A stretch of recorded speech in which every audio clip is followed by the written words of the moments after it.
talks of David Solomon, podcasts on topics ranging from Jewish history and the Bible to Jewish mysticism, philosophy and thought. To find out about David's talks, books and more, visit davidsolomon.online. And now, here's the lecture.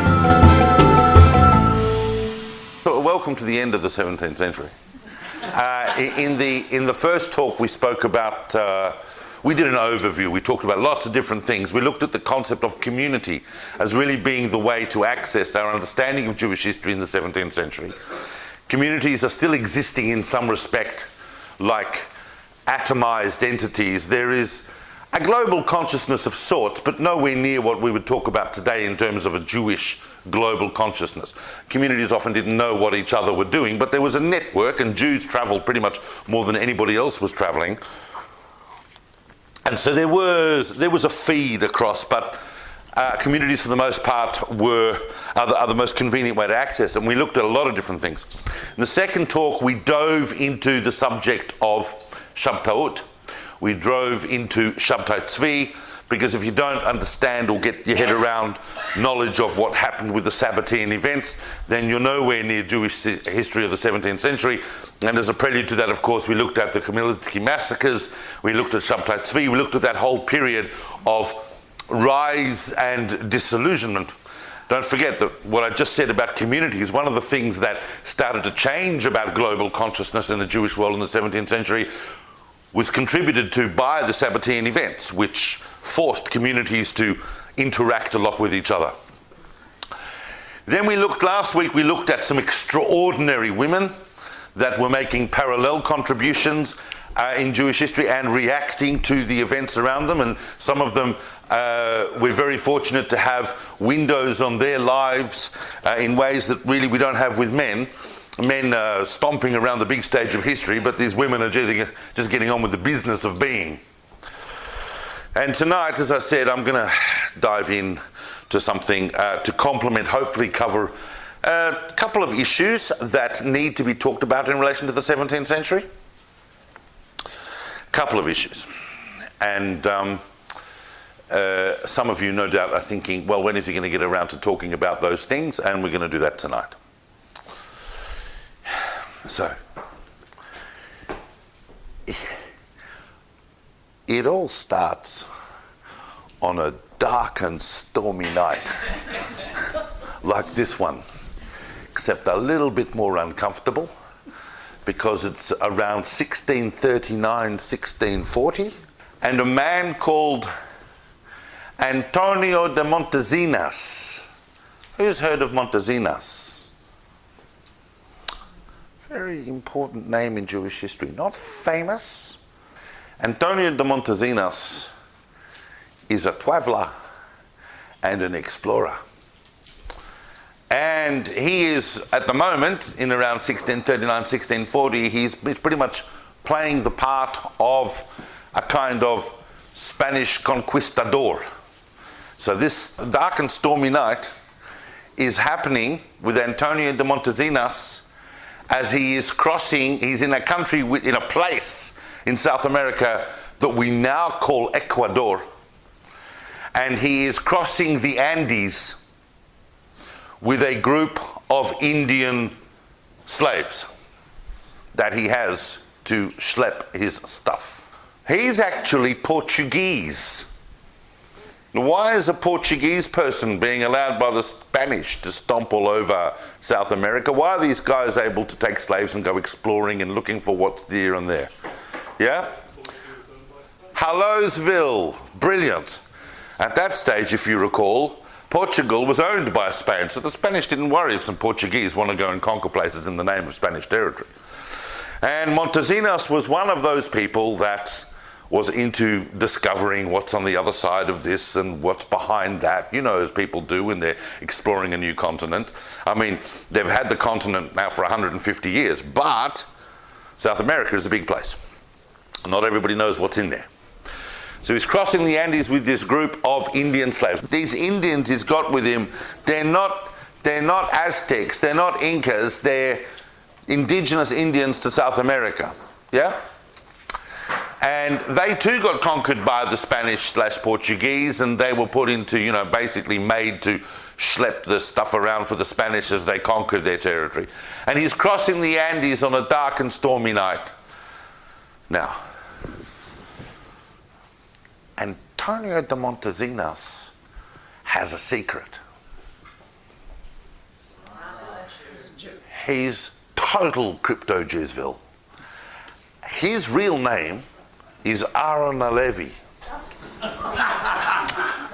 And he is Antonio de Montezinas, and he is exploring as a Spanish conquistador.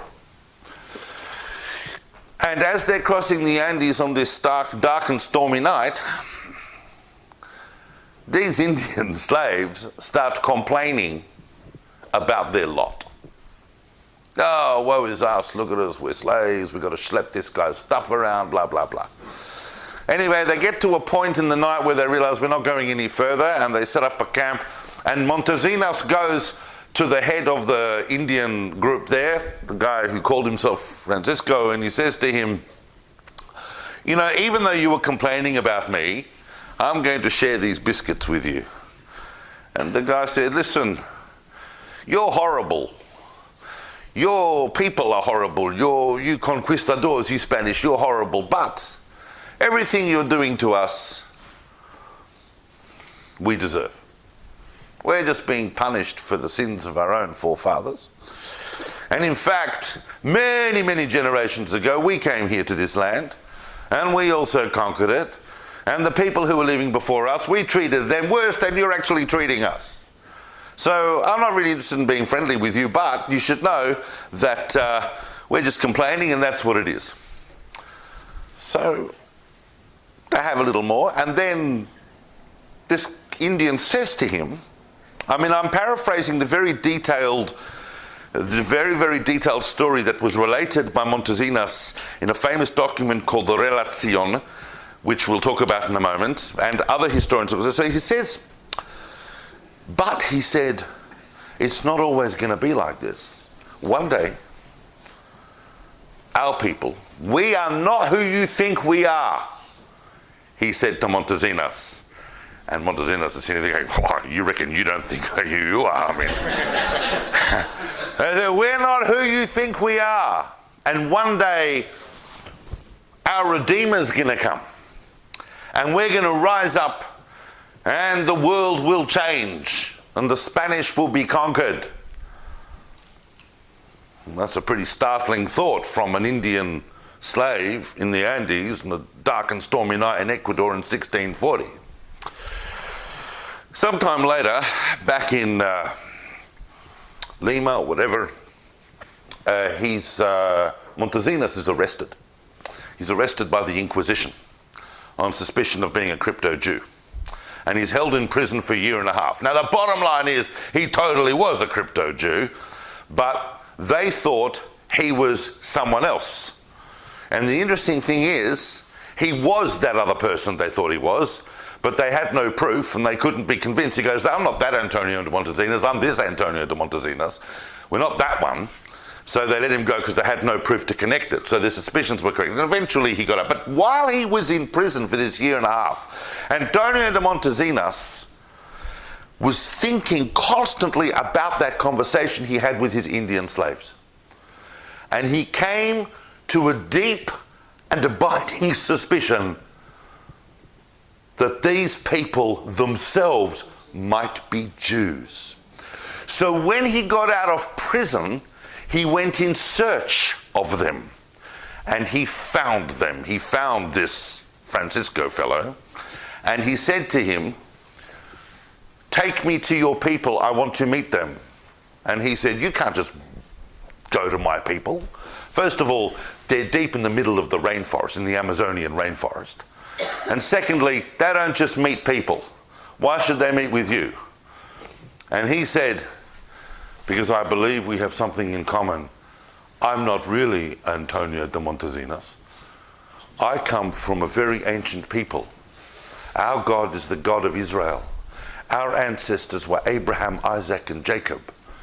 I don't really believe in all this Christian nonsense. We worship the one true God. And they said, well, that's kind of interesting.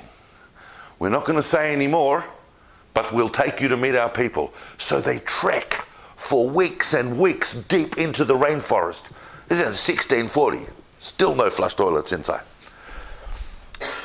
And they cross a mountain, they cross a river, they cross they cross a jungle, and eventually they get to a place where suddenly these people come out of the jungle, and Francisco, who's taken him all the way, said, this is my people, I'll leave you with them, and they'll do with you what they decide. So they talk. So he says, I'm HA-LEVI, I worship the one true God of Israel, and based on these conversations, I suspect that you are the same. And these natives in the middle of the Amazonian rainforest turn around to him and recite the Shema. And of course,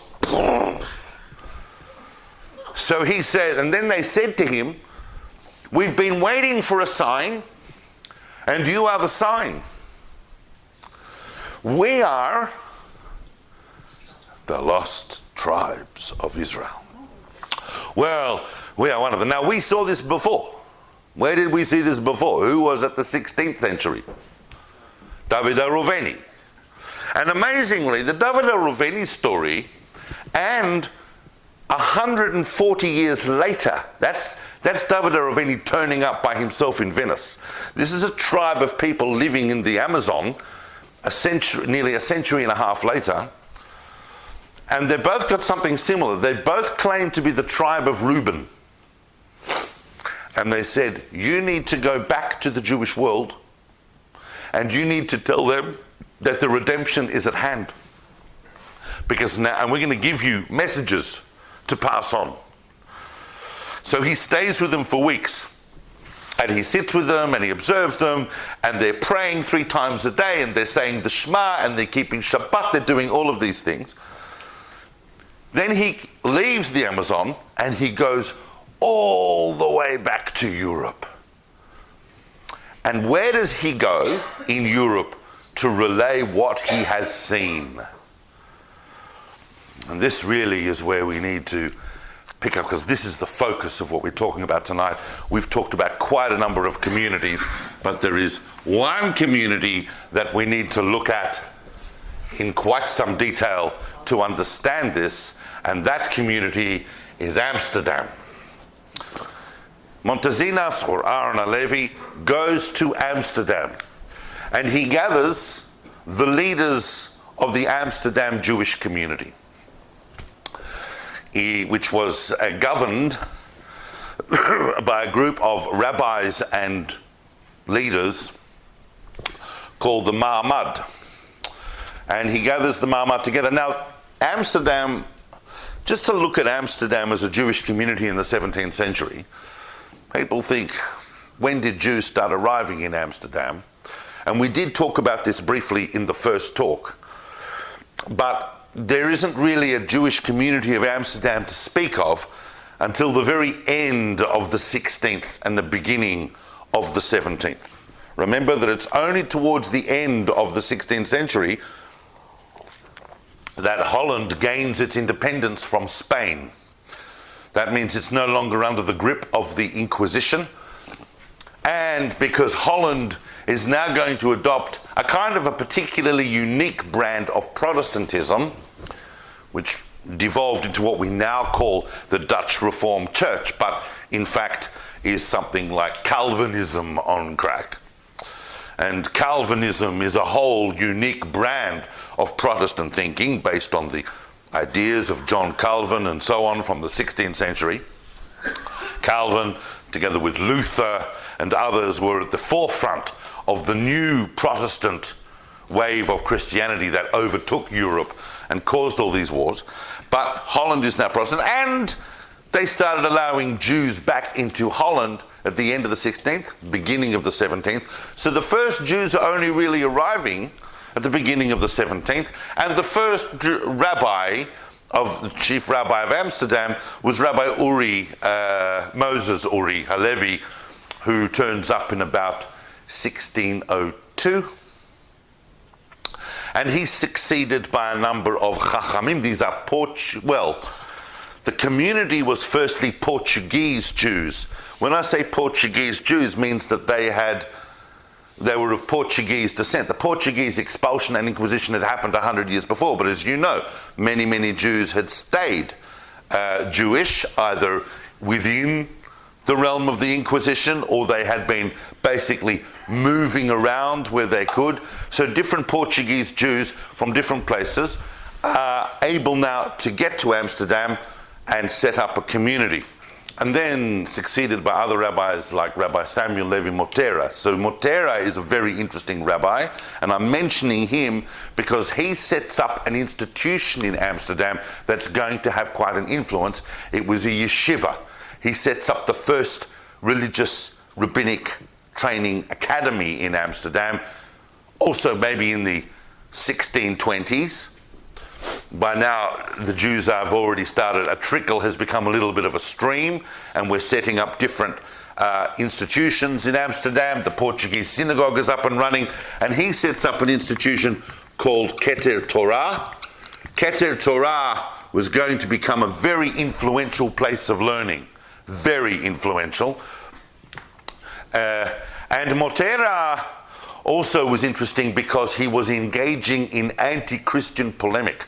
We know that the Dutch community, the community of Amsterdam, already by the 1620s, 1630s, was a very strong and observant and very conservative community that was constantly protecting its integrity, particularly in relation to the society in which it found itself. It may have been let in by the Dutch, but just because they were Protestants doesn't mean they were chilled. They were still very, very on guard against heresy. How do we know that? Who did we look at in lecture number 1? Who? Very good. Someone was here. Uriel da Costa, right? That unfortunate young man that ended up committing suicide because of the pressure of the community, because he'd written some pamphlets about the authorship of the Torah.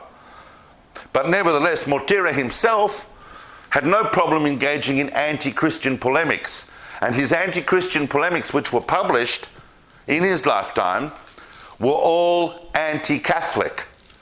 So it wasn't a problem to publish them in Protestant Holland. You follow? He also, however, wrote some extremely biting anti-Calvinist pamphlets, but they were not published in his lifetime and only later. So it's a community that is on its best behavior, but it is trying to set up these very, very well-organized and religious institutions. And bearing in mind that the period we are talking about in history generally, even outside Jewish history, is known as the Dutch Golden Age.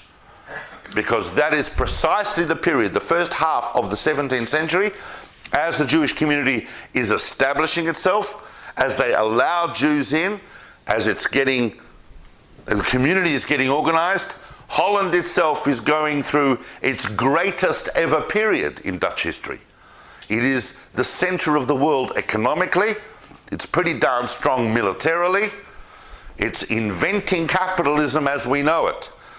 Not only in terms of the stock market, but also the fact that capitalists were funding all the explorations that they were making around the globe. Other countries were still depending on royal decree to say, oh, I think we'll send a ship over there to see what there is. The Dutch had a totally different way of doing it. We're going to get subscriptions for stock. People are going to invest. A far more effective way of raising money. And when we go to these places, we're going to bring back goods and we're going to sell them in the European markets and we're going to make a lot of money. Spice and silver. And that's exactly what Holland was doing. And it was far and above the economic and perhaps even military superpower of the first half of the 17th century. At that convening of the leading rabbis, at which Mattera would have been present, in 1644, when Montesinos presented his evidence and his story about how he found the 10 lost tribes in South America, sitting there listening not necessarily on the dais as one of the leaders, but important enough that he was in the room, is a figure that is one of, I would say, the two most important people of Jewish history and most influential people of Jewish history of the 17th century. We've talked about a lot of people. But if you absolutely had to say two people from the 17th century in Jewish history that you cannot not have heard about if you know anything about Jewish history of the 17th century, one would be Shabtai Tzvi, and the other would be this individual who first enters the stage of history as he's sitting in this room listening to Montezinas. And his name, and I highlight that for a reason, because when we do a course like this and we hear a lot of different names, sometimes we don't have a mind map of who is really, really, really big and who is important but not at that level. You follow what I'm saying? So when you take away from this entire course, you take away Shabtai Tzvi and you take away this person. Manasseh Ben-Israel. Now, who's heard of Manasseh Ben-Israel? This is not my interpretation, ladies and gentlemen. You have to trust me here. Manasseh Ben-Israel is ginormous in the context of 17th century Jewish history. Manasseh Ben-Israel was not born in Amsterdam. He was born in Portugal, or rather in Portuguese territory, because he was born on the island of Mattera, which had a Jewish community. And Manasseh Ben-Israel was brought to Holland, as so many other Jews who came from outlying Portuguese areas, and came to live in Amsterdam when he was a boy. So his parents and his family rocked up in about 1610 when he was about 6 years old. Yep. So he grew up effectively in Amsterdam during its golden age. And obviously, because if not, we probably wouldn't be hearing about him, but obviously he's pretty intelligent. And he's bright, and he gets a very, very good education.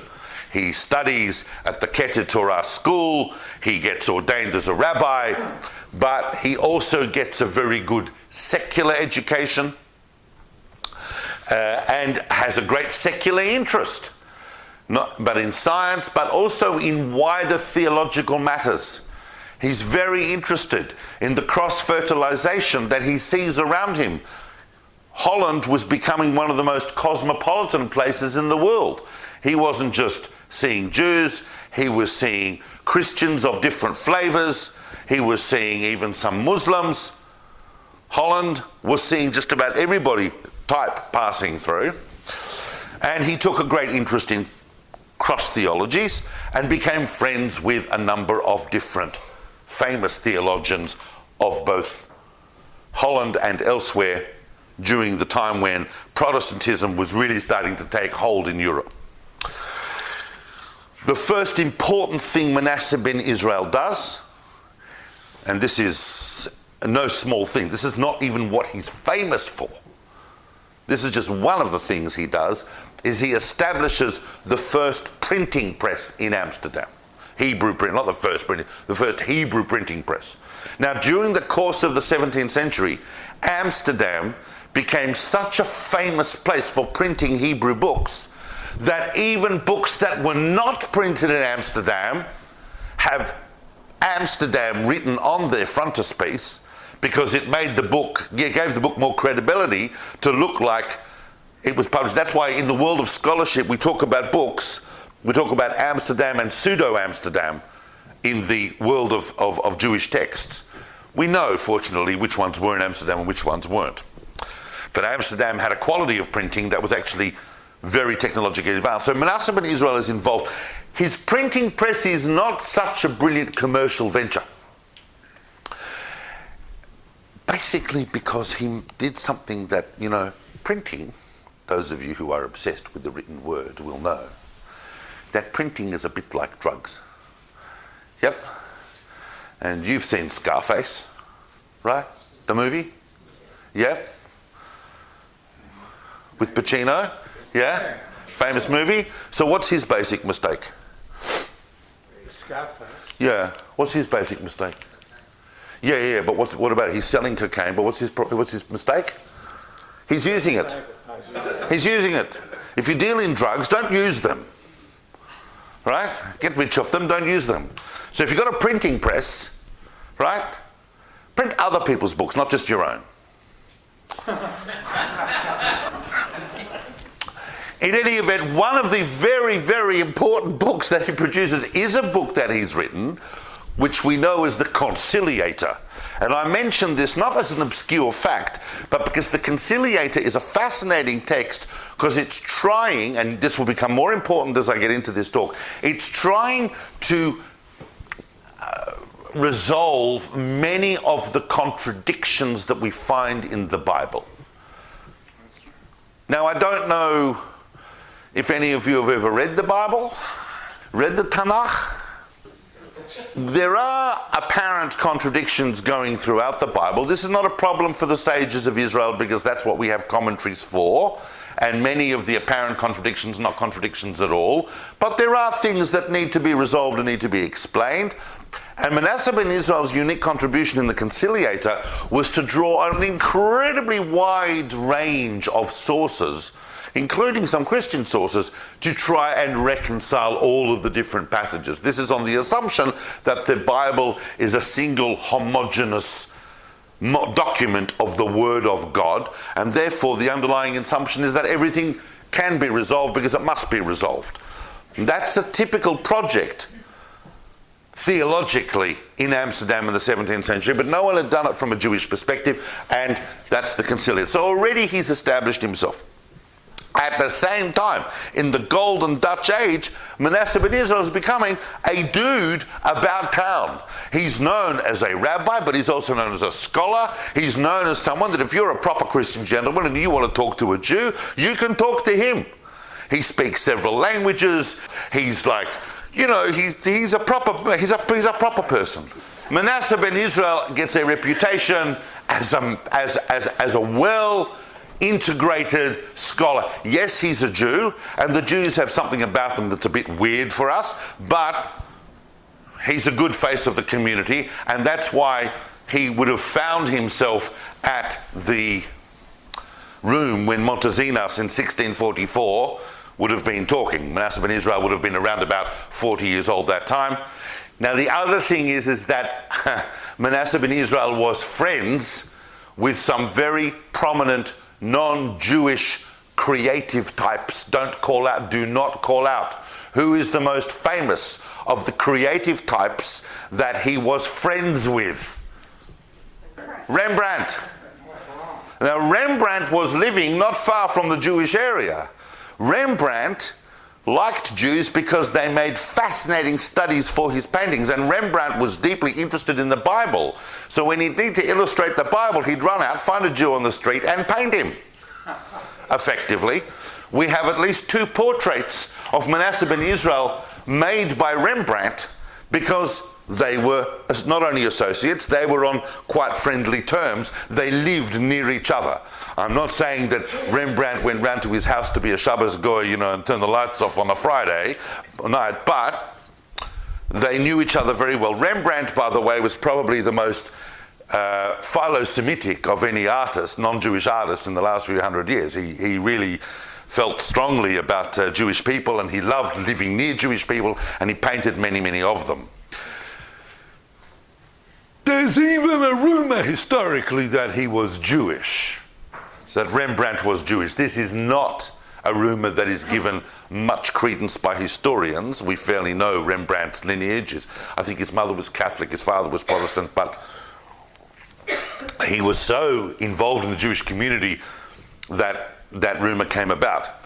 However, whilst on the subject of Rembrandt, and it's relevant because we're talking about Manasseh Ben-Israel living around the corner, and we're in the golden age of Holland, he's a remarkable painter. And Rav Kook, who's heard of Rav Kook? Yeah?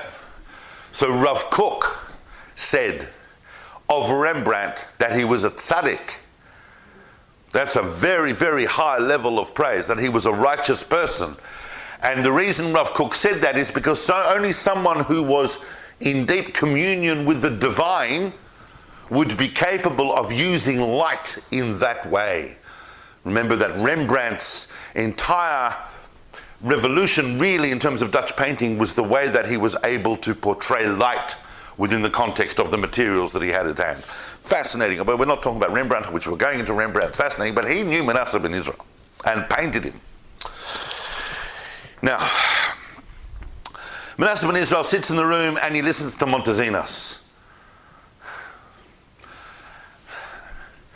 Because the other thing about Manasseh Ben-Israel, right? And when you get home, Google Manasseh Ben-Israel, just anywhere, and you'll see a picture of a very, very famous portrait of him done by Rembrandt. It's like, boom, Manasseh Ben-Israel. The thing about him was, as was so common through many people, and those of you who've sat here since talk number 1 of the 17th century will know, that what was one of the things that was on people's minds in the 1640s? If you're Jewish, the Messiah. We're not yet at Shabtai Tzvi Stan, but we are thinking about the Messiah. Remember the famous book that was published in Amsterdam in 1648 by Naphtali Bachrach, The Valley of the King, that fused the mind of Nathan of Gaza. Everybody was thinking about the Messiah because 1648 was meant to be one of those years. And there was a general messianic feeling in the world, but also because the events that had happened in the 16th century and so on had been seemingly so awful that they felt that there was nothing left to come but the Messiah. But certainly there was, and because the world had been in turmoil, transforming, changing, discovering whole new things about the world, there was definitely an era of change. Remember that it's not just the 16th century of the transformation. We've now got the 17th century, the Enlightenment's happening and so on. So Manasseh Ben-Israel is sitting in the room, and when he hears this, he just goes into overload. This is the fuse that lit him. And he believes Montezinos.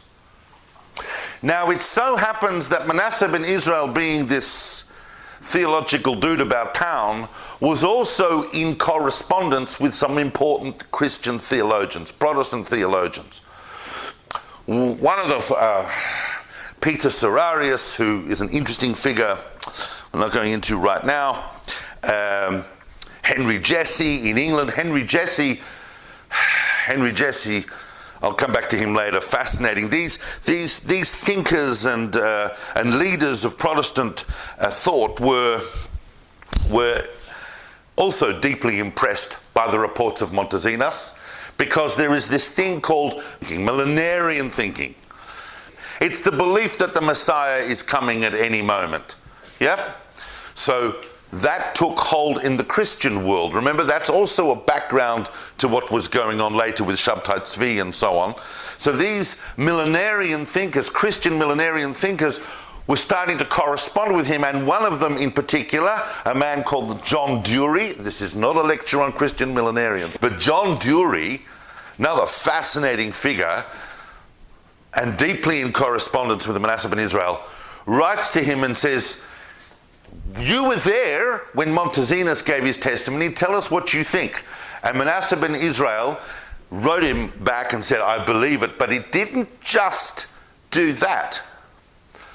Manasseh Ben-Israel sat down in response to Dury's questions, which were coming on behalf of Messianic Christians in England, and wrote an entire book.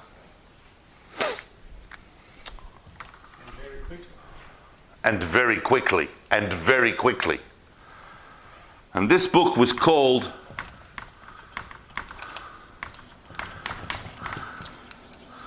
Mikveh Yisrael, or as we understand it in English, and it was translated into English very quickly, The Hope of Israel. And in The Hope of Israel, one of the most famous books written in the last few hundred years in Jewish history, and certainly in the context of the 17th century, one of the most impactful. In The Hope of Israel, Manasseh Ben-Israel argues that it is now time for the Jews to be given and granted status right across all of the countries of the world, including many of the countries that they had formerly been banished from. And that would mean, what country in particular might he be thinking about? England. The letters were coming from England.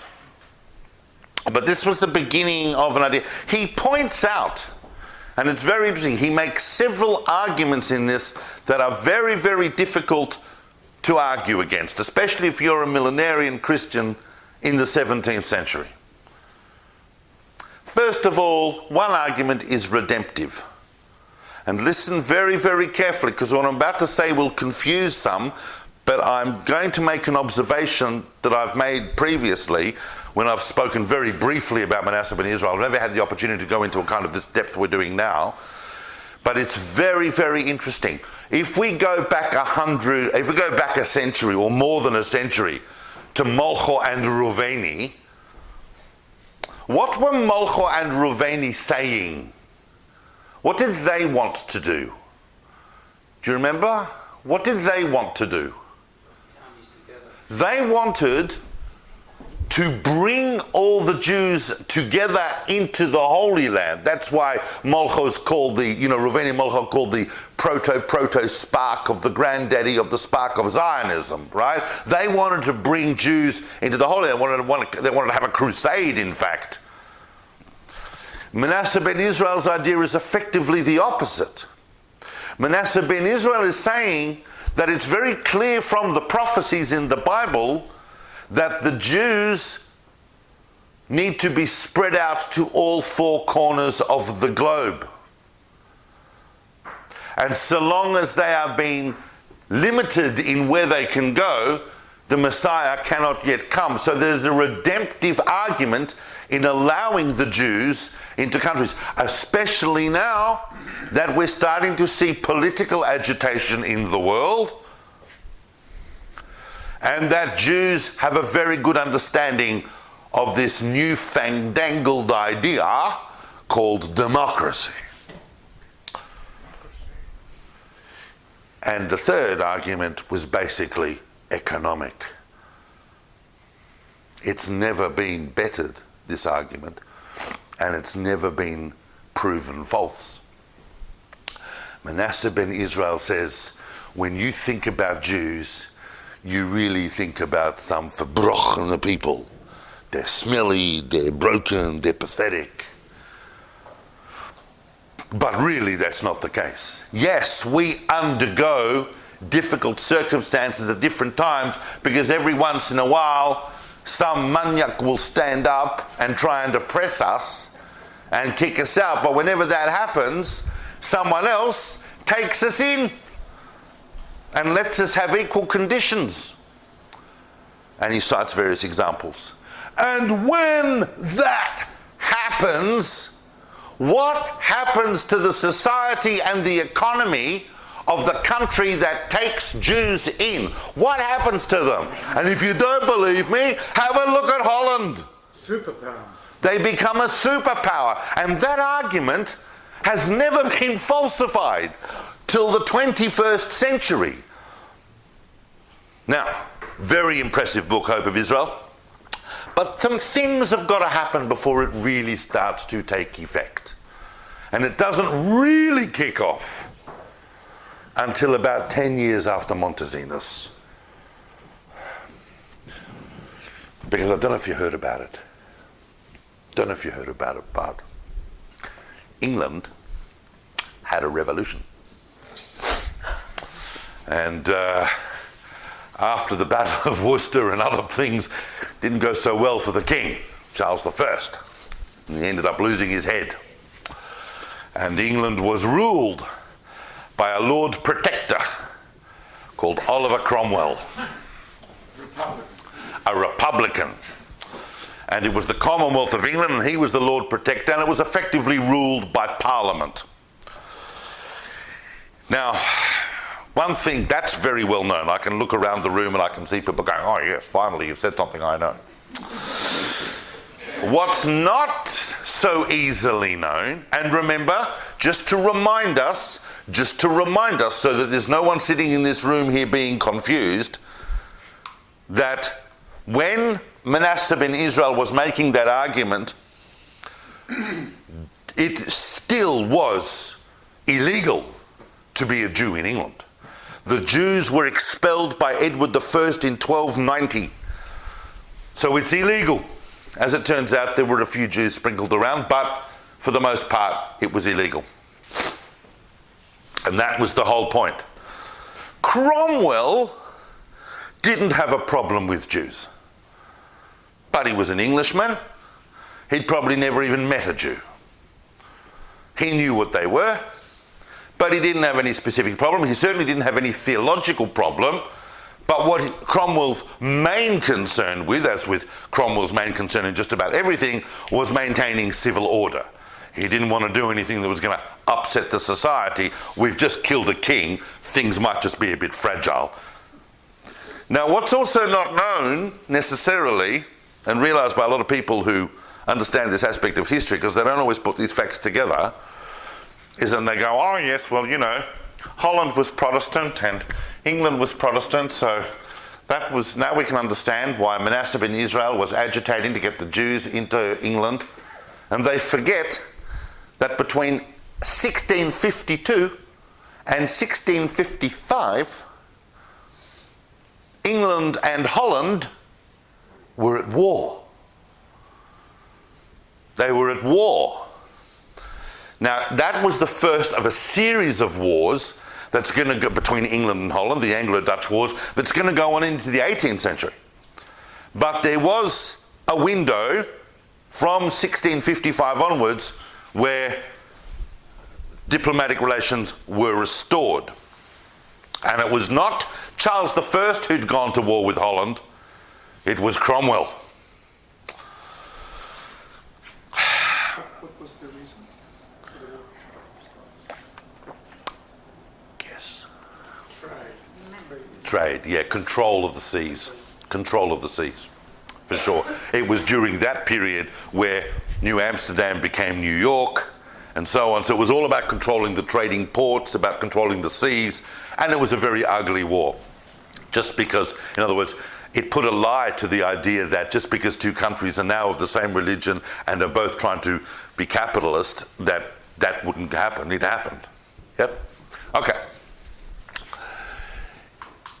Manasseh Ben-Israel eventually gets his opportunity because he goes to London in 1655, having written a letter to Cromwell personally, a long letter that became published to the Lord Protector, asking for admission of the Jews.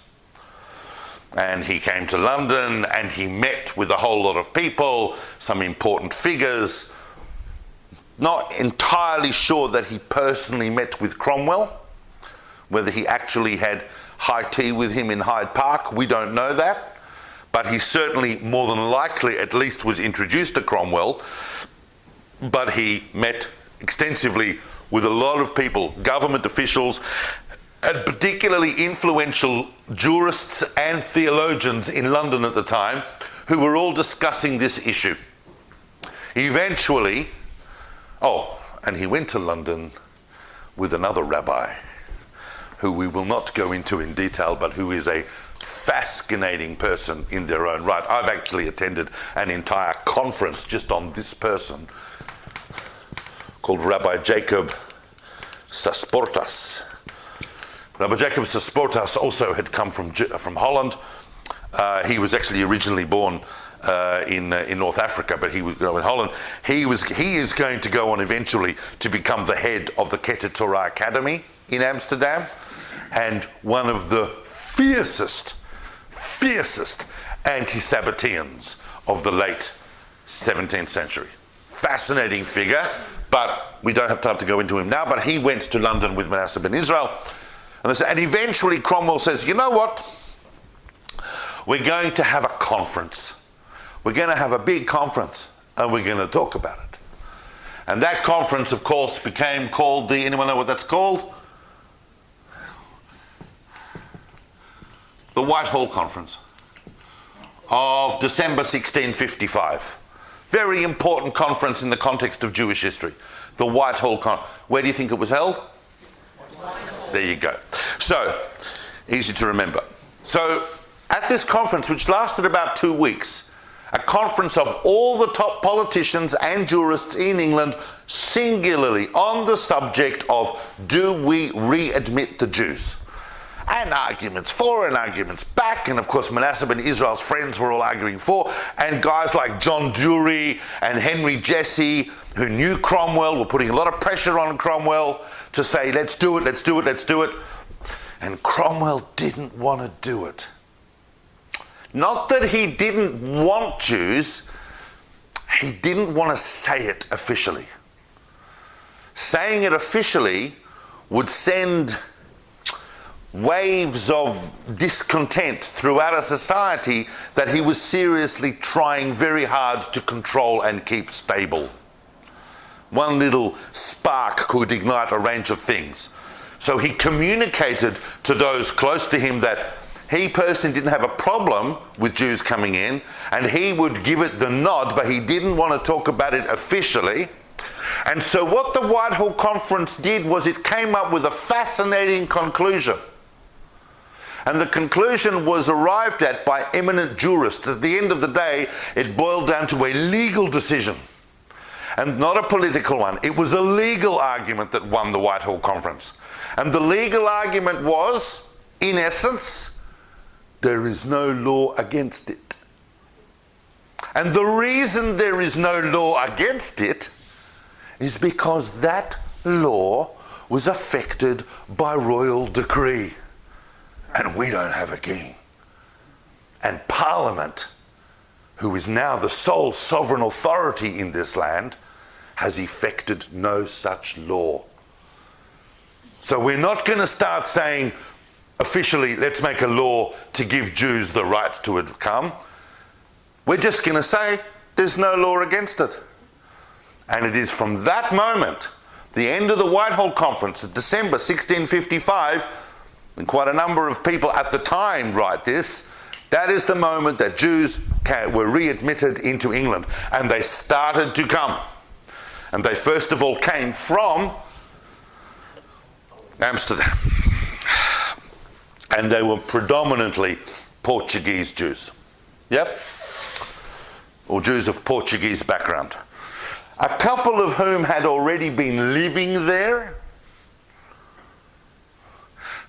Someone, for some reason, everybody's name seems to be Antonio. This is Antonio de Carvajal and Antonio Rodriguez de Robles. These were Jews that were known Jews that were already living in London even before Manasseh Ben-Israel came, but they did outward things to keep everybody calm, like they would attend a mass once a week and they would do this and that, but they were known as Jews.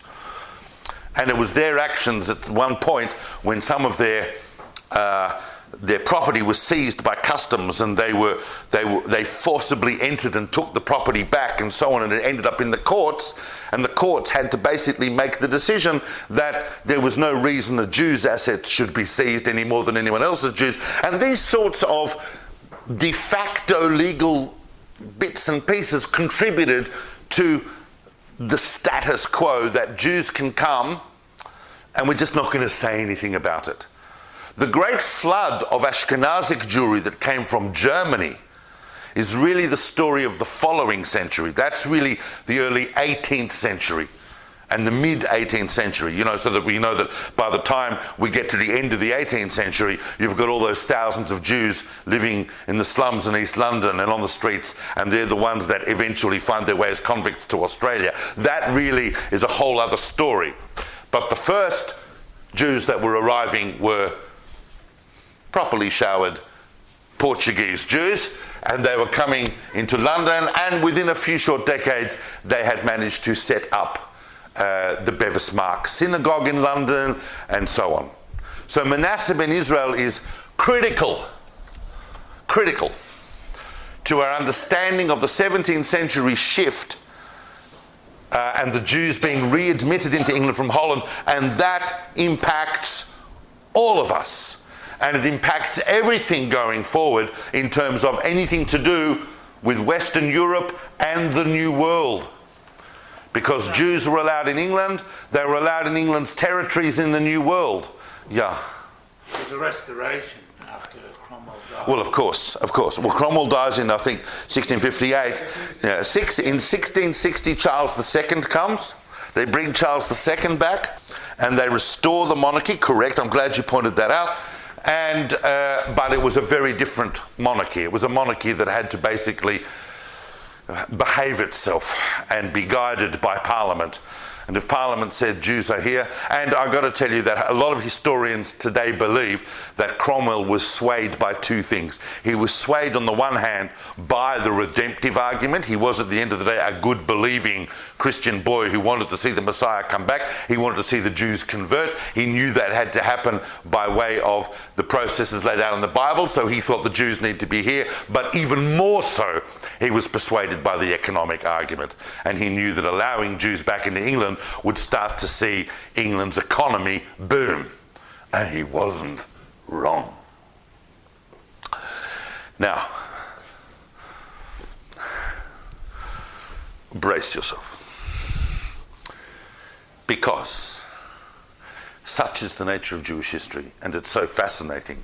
And that while this is happening, that's happening, and this is happening, that's happening. That's why I always say to us, when we get to say, just step back and look at the things that we've talked about and how it all, really? That's all happening at the same, because we can't talk about two things at once. We can only talk about things one at a time, but there's things happening.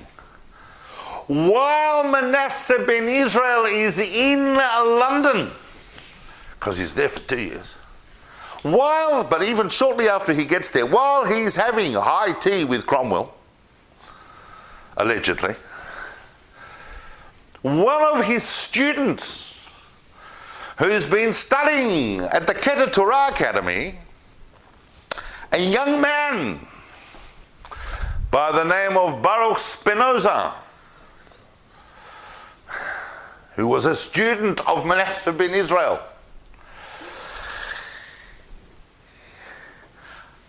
in a rabbinical court headed by Rabbi Samuel HA-LEVI Mattera, gets excommunicated for having said and written some very dangerous comments. You always got to remember, and we know this, and we need to remember this, that if Spinoza had anything, and he had many amazing attributes, Spinoza, but at the age of 23, if he had anything, he had balls. This was the town that had effectively killed Da Costa just a few years before. Spinoza was attacked on the steps of the synagogue by a guy with a knife who didn't manage to injure him but ripped his coat with the knife. Spinoza wore that coat for years. Not only kept it, but he wore it as a mark of pride. Now, Spinoza's parents had come to Amsterdam from a Portuguese background, and his father was a well-respected merchant in the town. And Baruch went to the Keter Torah Academy and grew up like a very bright young man. There were a lot of hopes that he would become one of the great rabbis of Amsterdam, but at a young age had a series of crises of faith. He was also a little bit in and out of the court system because there was some family estate issues that he was dealing with, and got a reputation as someone, and this is why he was so dangerous, because he had a reputation as someone who was extremely honest and faultlessly ethical. That's dangerous. Sorry? I'm just laughing and saying it's dangerous. That is a very dangerous combination. If someone's threatening your theological worldview, it's too easy if you can say, there are whatever, or there are whatever. But if someone is of such a high level of personality that they are completely honest and ethical in every single thing they do, and they have a problem with you, then that's dangerous for your worldview. Spinoza. Now, it's important for us to understand that Spinoza is not simply a Jewish boy who became a philosopher and therefore he's of interest to Jewish history. Spinoza is an immense figure on the world stage of philosophy. He is regarded by most philosophers as the ultimate Enlightenment thinker. And he single-handedly changed the whole consciousness of humanity in relation to religion. And I need to spend a little bit of time on that. Look, let me tell you something. This is going to be deleted from the record. A couple of weeks ago, I had someone come to me and tell me, on behalf of a rabbi in this town, that I was accused that I gave a lecture on history, and that in that lecture on history, I had said something positive about Mendelssohn. Yes. And I'm looking and I'm going, this is the 21st century. We're in Melbourne. And I talk, of course I said something positive about Mendelssohn. He's one of the great minds of the 18th century. But I just need to be very careful. Because if I got in trouble for saying something positive about Mendelssohn, imagine what would happen if I talked too long about Spinoza. But Spinoza is the first thing we need to realize, because a lot of people make the mistake. People think that Baruch Spinoza got the cherem, meaning the excommunication, for the Tractatus Theologico Politicus. But the Tractatus Theologico Politicus wasn't written until it wasn't published till 1670. And that was published in Spinoza's lifetime. Spinoza only lived till he was nearly 45. But the Tractatus Theologico Politicus is an astonishing work. And I'm going to summarize it for you because it's an important part of Jewish history. Because there are two works he's famous for. One is the Tractatus, which was published in his lifetime, and I'm only discussing them for a few minutes each to show how they shed light on Jewish history. The Tractatus was published in his lifetime, and only posthumously did they publish the Ethics, which is his great metaphysical masterpiece, where he basically took the geometry of Descartes, or the principles of Descartes, and showed how they can be applied to metaphysics, an understanding of the relationship between us and God. In the Tractatus, Spinoza basically says, you know, because we've looked at thinkers before. We looked at Cesare de Rossi in the 16th century, right? And Cesare de Rossi goes, I'm not sure there's one author going on here. And we looked at other thinkers who were starting to maybe chip away at the cracks of what we believe about the Bible. But it was Spinoza who said, none of it is from God. It's all written by people. It contains some interesting ideas and there's some wisdom in there. But you can see the inconsistencies in it. That's why I pointed out how fascinating it is that his teacher Manasseh Ben-Israel wrote a book called The Conciliator, and his student Spinoza blasts the whole thing open. But if you just read the Tractatus Theologico Politicus as a book of biblical criticism, and Spinoza is called the granddaddy of biblical criticism, and biblical criticism has its place. Just because you read biblical criticism doesn't mean you need to run off now and have a bacon sandwich and play golf on Yom Kippur. It has its place. If you think it's just about biblical criticism, you're missing the point. The Theologico Politicus is also about a political worldview about religion, that governments and authorities of society have no right to tell people what they should and should not believe. This was going to have a great effect on the M word, Mendelssohn.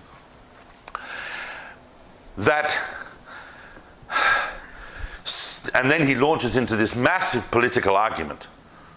A massive political argument about the fact that governments exist in order to benefit people and raise and preserve and protect their freedom, not the other way around. People do not exist in order to preserve government. This is a huge Enlightenment shift that everybody afterwards is drawing from. And he brings out his political theory from his critique of the Bible. Now that critique is really, really understood when you read the ethics. As I'm talking about this, I'm feeling already in my mind that I'm not doing this adequate justice. I can only urge you, if you really want to understand Spinoza, is to read him. But that's effectively what the Tractatus is doing. It's using his critique of the Bible as a platform for a theory about political society. He's single-handedly bringing down the whole of the ancient and medieval notion of the Word of God. If there is a moment at which God is replaced by mathematics and by rationalism, which was the Enlightenment's project, it's there. But in the ethics, he goes into orbit. That's where he becomes Spinoza. Everything is God. It doesn't make sense to talk about God unless you're going to acknowledge that God is infinite and that everything is God. This is why, in its most distilled form, there's a tremendous affinity between the purest thought of Spinoza and Kabbalistic and Hasidic thought. Everything is the infinite. Everything is God. Because there's only one thing that can exist, and that's God. God's the only... He shows you philosophically through a whole series of axioms, and he's right. If you understand what reality is, and you metaphysically, and you understand, and you have a notion of God, then everything must be God. We all exist in the mind of God. And all that exists is God. However, before we start running off and putting a talus on Spinoza, we have to realize that that's kind of where he moves away from traditional Jewish thought. Because Spinoza then takes those ideas to their logical conclusion. And the first logical conclusion, based certainly on his work in the Tractatus and in his metaphysical reasoning in the Ethics, is to tell you, well, God has infinite modes, and God has an infinity of modes, but there's only two that are available to us in this down here. One is body, that means extension.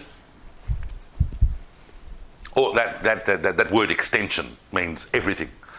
That's space, time, physics, the whole thing. And thought. Now Descartes had tried to tell you that the mind and the body kind of in some way through divine intervention coexist simultaneously. But Spinoza is telling you that those two things, extension and thought, are simply two modes of the infinite God. But there's no such thing as revelation. There's no such thing as chosen people or special things, because everything is God. There's no such thing as God revealing some kind of plan or some kind of special morality. Everything is God. And there's no such thing as free choice. Everything is God. So everything you do, you're not doing through this thing called free. You're doing because you are part of God that's just being God. When you think you want to do something, you're no more free than a rock being thrown thinking it wants to go in that direction. We call that determinism. Everything is predetermined. There is no free choice. What therefore does Spinoza want from you?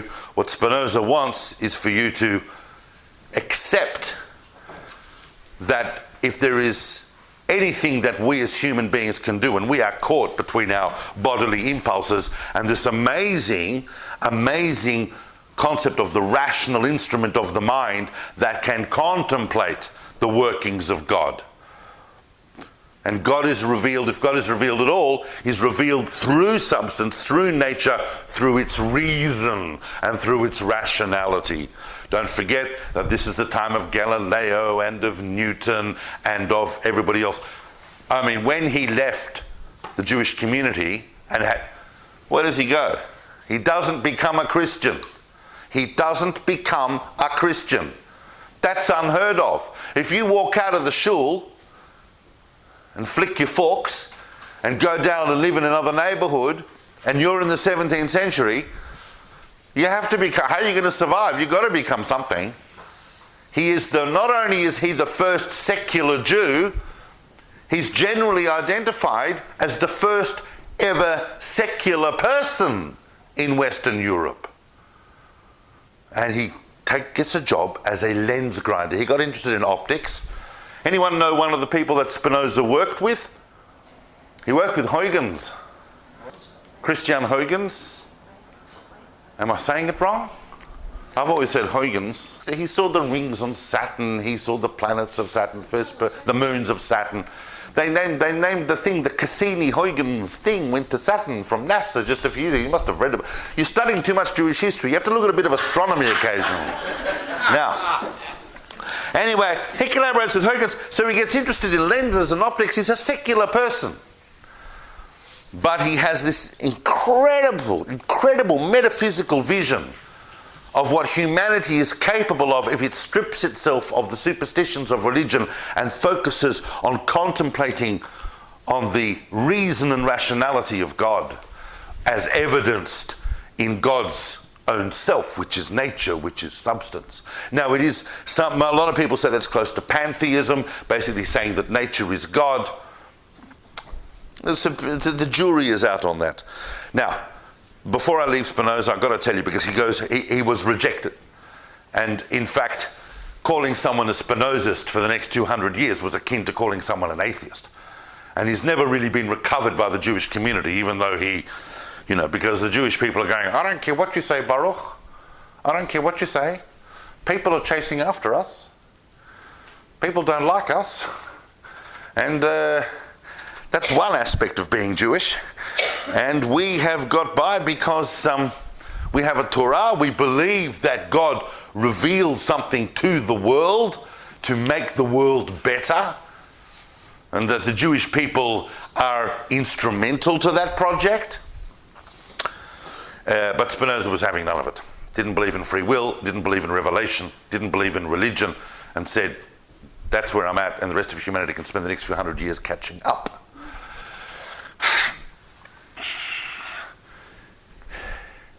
In 2012, once again, the chief rabbi of Amsterdam was revisited with this question. They asked him, can we lift the ban on Spinoza? Nope. Nope, they will not lift the ban on Spinoza. He's an apikoros deorator, can't do it. Spinoza's a big one. Spinoza's the most famous excommunication of the last 500 years. Because he didn't just go and slink off and become, he became Spinoza. And is the turning point in the whole of Enlightenment consciousness. Ideas tend to mushroom up at the time when they're intellectually ripe for it. So I don't think it's a coincidence that great thinkers of the Hasidic movement, who are panentheists at least, are actually within a century of Spinoza. But it's not the same. There were great rabbis that read Spinoza, and those questions, the Ramchal read Spinoza, and Mendelssohn read Spinoza. Now, there's an episode, I'm going to talk about 2 more episodes, and then we're finished. I'm going to talk about them very quickly, just so you know, just so that when you research the 17th century, you don't sit there and going, well, David Solomon didn't talk about that. because they're very important. We just don't have time to go into them in huge detail. And that is that in 1679, 1680, there was a very, very difficult set of circumstances that happened to a Jewish community we haven't really spoken about, that was very flourishing throughout the 16th and 17th centuries, and even before that, but certainly we know a lot about its histories in the 16th and 17th, and that is the community of Yemen. And the Yemenite Jews had a phenomenal community of tens of thousands of Jews who'd been there for centuries and centuries, perhaps even millennia, had their whole own Jewish culture and so on, had also been subject to some of the great waves of messianic movements and so on. But in 1679, by virtue of an overnight decree, all of the Jews of Yemen, this is called the exile of Mausa, the exile of Mausa. So those of you who are interested in Yemenite Jewry really need to know about that. It's a very big episode of the 17th century. And we don't have time to go into detail, but basically, and it is a lot of detail, and that is that all of the Jewish communities of Yemen were force-marched overnight out of their communities and exiled from all of their communities to a random spot on the west coast on the Red Sea of Yemen, where first of all they were all going to be slaughtered, and then it was actually quite a number of Arab chieftains who went to the Yemenite rulers and pleaded with them not to kill them, so they just left them there in exile. Thousands died on these forced marches in brutal heat and brutal conditions because it was the height of the summer, and they were kept out of their communities of the cities for a year in these brutal conditions, until the local populations right across Yemen suddenly realized that, the Jews used to do this and they used to make this, and we don't have anyone doing this, and we don't have anyone doing that. And so the authorities allowed them back in, but only under degraded circumstances. Travelers right throughout the following century were still talking about the aftermath of this horrendous random event that happened to the Jews of Yemen. It was, at some level, an avoided Holocaust, but at another level, it had horrendous impact as well. To a community, by the way, that had more or less seen untroubled times for a long time, and had integrated itself well and was highly respected within the wider Yemenite society. Ahmad al-Mahdi was the ruler. It was kind of like a random religious zeal. He suddenly felt that, why are these Jews around? They're not Muslims. So he gave them the choice to convert or be killed. And they didn't want to convert. Remember, Yemenite Jewry had already been forcibly converted en masse hundreds of years before, during the time of Maimonides. And Maimonides actually said to them, do it. Don't let yourselves be killed. Just do it. And we'll deal with it later. Because at the end of the day, Islam is monotheism. It's not ideal. An argument, by the way, also applied to Shabtai Tzvi. Some people say that Shabtai Tzvi didn't do anything wrong by converting to Islam, but no one asked Shabtai Tzvi to stand up and be the Messiah as well. Now, the one last thing I'm going to talk about, just very briefly, a quick episode that some of you are sitting there going, well, I can't believe he didn't speak about this. And it's right at the end of the 17th century. Right at the end. Now, some of you, I know, might have heard, you might have friends, you might have family, it might even be yourselves. But everybody has at least heard one horror Aliyah story. Not horror as in, ooh, but Aliyah doesn't always go so well for people. Yeah, emigrating to Israel doesn't always work out so well for people. Yeah. I know, we lived in Israel, we had a lifestyle collapse, we know what it's like. The biggest disastrous Aliyah story of the last few hundred years happens right at the end of the 17th century. Because a man he's called Yehuda HaChassid, Judah the Pious, yeah? And he is running around Europe in the 1690s, and he's a Sabbatean. But no one really knows that yet. Although he does, and his Sabbatean mates do. And he's got a few followers, and he's got this reputation as a holy man. But what he's trying to do is he's trying to whip up followers to go with him on a mass aliyah, a mass immigration to Israel. And eventually, by the end of the towards the end of the 1690s, he has 1,500 people, hundreds of families. And they all go en masse, but completely and absolutely underfunded, under-resourced, and under-equipped. And about a third, you know what I'm talking about, right? About a third of them die on the way. But eventually, about 1,000 of them, and also as they're moving through the Ottoman Empire, they're making promises they can't fulfill. One of the promises they made was that they promised the Ottoman authorities that the city of Jerusalem would pay their debts. The city of Jerusalem, by the way, which by this time was under unbelievable economic pressure. Unbelievable economic pressure. Not only because of, as we've spoken about before, things were tough in the Ottoman Empire, in the Levant generally, as the West was on the rise. And anyway, Jerusalem had found itself outside the great economic corridor of Damascus, Cairo, within that framework. But also the Khmelnytsky massacres had wiped out a lot of the sources of their donations from Eastern Europe that were keeping them going. A point, by the way, that was made by Manasseh Ben-Israel to Cromwell about supporting Jews in the Holy Land. So these 1,000 people, led by Yehuda Hasid, suddenly descend on Jerusalem. And Jerusalem's entire population at the time of Jews was about 1,200, 1,000 of whom were Sephardim, and 200 were Ashkenazi. And suddenly these 1,000 Ashkenazic Jews with nothing, no money, no resources, and we're here, can you look after us, completely crushed the community of Jerusalem. They had no way of being able to cope with this. Having led this entire aliyah,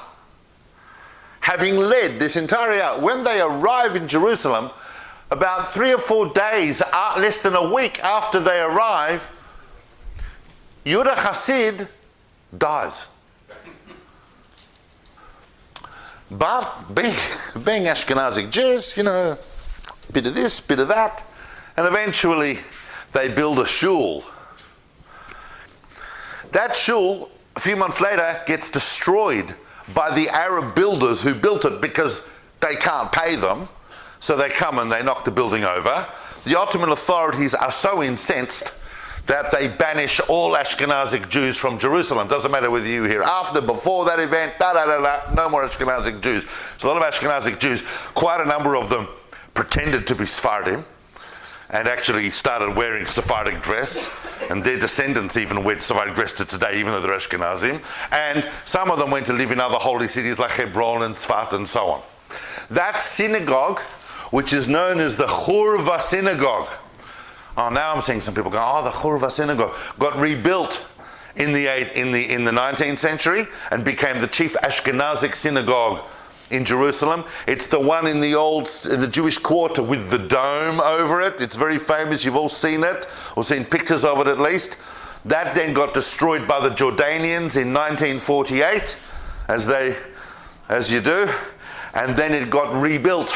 And it just got rededicated, and when I say just, in 2010. I was actually there at the rededication and opening of the Hurva Synagogue. It's a beautiful building. You should go in there and have a look. And it's a beautiful dome that overlooks the Jewish quarter. You've seen it. If you've gone to the Kotel, you've seen it. That's probably the most disastrous aliyah of the last few hundred years. And I wanted to end on that point, not because I wanted to end on that point, but because it's time to end. Thank you to all of you for having followed through the 17th century and for having given me an opportunity to do that, because I've now been able to lay the groundwork of how I might do this better next time. But certainly we've made us look at some of the major currents. Remember that by the end of the 17th century, by 1696, Newton produces the Principia Mathematica. We're now in a new world. We're in a world where we're going to understand the universe through mathematics. We're going to understand it through science. We're going to understand it through reason. And this is then going to take us into the 18th century. Those of you who've heard me give my course on the 18th century, where do I start? I start in London with David Nieto as the rabbi of the Bevis Synagogue in London in 1705, who is accused of being a Spinozist. That's where we start the 18th century. So now it's beautiful we're able to take that up. So you can start to see the major currents of the 17th century. But like I always say, we've just jet skied on the surface. We've talked about the most important doorways, but I urge you to look into them for yourselves. So thank you for listening to all of that.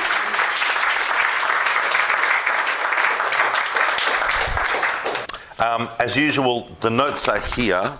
I believe, this looks like... Oh, yeah, I didn't mention that the other book that he wrote, Manasseh Ben-Israel wrote a famous book on reincarnation called Nishmat Chaim. So he was actually, he had all sorts of ideas about that as well, which we could talk about. But I think basically we've got, yeah, that's right. Sorry, just 1 second. Sorry, Rabbi, just 1 second, because I'll be annoyed. There's one Kabbalist I didn't talk about called Moshe Zakut, probably one of the most famous Kabbalists of the 17th century, who was a classmate of Spinoza's. And why I like to highlight that, we're not going to go into Moshe Zakut, not only do I not have time, but he's a very, very recondite figure. You'd have to know about Kabbalistic literature to understand that. But one of the fascinating things about Moshe Zakut, who was in Keter Torah with Spinoza, is that unlike Spinoza, who went to learn Latin from a guy called Franciscus van Enden, a very, very famous radical Latin thinker, or a person Latin teacher, who ended up being killed in France later on as a political radical. Moshe Zakut sat and fasted for months in order to be able to forget Latin. And so these two boys both emerged from the famous Keter Torah school in Amsterdam. So have a look into that. It's fascinating. But thank you for listening.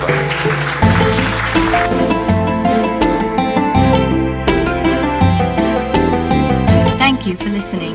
To find out more about David Solomon's books, recordings and classes, or to support his work and teachings for just a few dollars a month, visit davidsolomon.online.